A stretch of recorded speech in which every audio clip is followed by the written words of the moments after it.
जे इंसान जी तू दिल तोड़ी आ न, रब तोखे तेस ताणी माफ़ न कंदो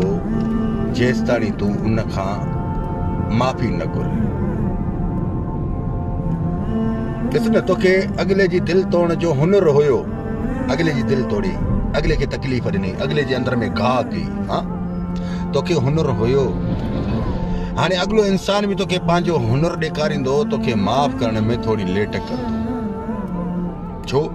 जे इंसान के अंदर में घणी तकलीफ़ थींदी आहे न, त उहो इंसान ज्यादा तौर जल्दी माफ़ न कंदो आहे, इलाज कराईंदो आहे। अगलो इंसान जेकॾहिं तव्हांखे माफ़ नथो करे न, त तव्हां तन्हाई में वेही सोचो त अगले इंसान जी दिल खे केतिरी तकलीफ़ ॾिनी आहे, त अगले जे अंदर में केतिरो घाह कयो आहे। थोरो इहो बि सोचो, जेकॾहिं अगले इंसान ॾे तव्हां लड़ी था वञो माफ़ी जे लाइ, त मूंखे माफ़ कर, त हिकिड़ी ॻाल्हि ॿुधो, ख़ुदा जे वास्ते अगलो इंसान थोरो वीचारो मन ग़म में अञा हलियो वेंदो त यार मूंखे हिन एतिरी तकलीफ़ ॾिनी, मुंहिंजे हिन दिल ते घाह कया, त हाणे माफ़ी जे लाइ उहो तकड़ि में माफ़ न कंदो। जीअं तोखे ॾिस, अगले खे तकलीफ़ ॾियण में तूं हुनर खे, तोखे हुनर हुयो, तुंहिंजे अंदर में हिकिड़ो मन बाक़ाइदे सॉफ्टवेयर हुयो जो अगले खे तूं तकलीफ़ बि ॾे पोइ तूं अगले खे सताए पोइ, त हुन वीचारे इहे सभु तुंहिंजा सितम बर्दाश्त कया, सभु इहे तुंहिंजा दर्द बर्दाश्त कया। अॼु जेकॾहिं तूं हुन ॾे लड़ी थो वञे, तोखे अहसासु थियो आहे त अगलो इंसान तोखे जीअं माफ़ करण में थोरा नखरा थो करे, त इहो हुनजो हक़ आहे,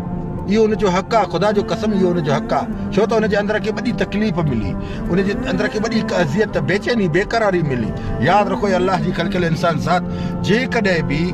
तव्हांजा दिली रिश्ता आहिनि, भाइरी वारा रिश्ता आहिनि, भेण भाउ जो रिश्तो आहे, त तव्हां सां भेण अगरि ॿियाई थी करे, जा तव्हांजो ज़ाल मुड़ुस जो रिश्तो आहे, अगरि ॿिनि धुरनि मां एॾी अशद ला इलाहा इल्लल्लाह, हिकिड़ो मिनट, अगरि पाणी कोन्हे आहे, अगरि हिकिड़ी ॻाल्हि ॿुधां, अगरि ॿिनि जो मिसाल हिकिड़ो ॿिनि जो माना घर जे भातियुनि जो रिश्तो हुजे, जा कंहिं बि पाड़ेसरी, पाणी खोलिया कीअं छिड़को खोलिया त लेक्चर चयो। बहरहाल मुंहिंजे चवण जो मक़सदु इहो आहे त अगलो इंसान जेकॾहिं तव्हांखे माफ़ करण में थोरी माना जीअं चवंदा न मन इनकार करे ॾेखारींदो, थोरा नखरा कंदो, थोरो मन बेचैन थींदो, बेक़रार थींदो, छो त हुनजे अंदर खे एॾी तकलीफ़ मिलियूं जंहिंजी वजह सां तव्हां सां उहो इंसान अहिड़ा रवैया थो रखे, बल्कि उहो अंदर जो साफ़ हूंदो आहे, तव्हांखे जल्दी माफ़ कंदो। बहरहाल माफ़ करण में जेकॾहिं ताख़ीर करे त सम्झो तव्हां हुनजे अंदर खे घणो ॾुखायो आहे। कोशिशि कयो पंहिंजो हुनर रखो, अगले खे ज़ोरी बि माफ़ करिणो आहे, तॾहिं रब तव्हांखे माफ़ कंदो, तव्हांखे सुकून वापसि मिलंदा ऐं तव्हां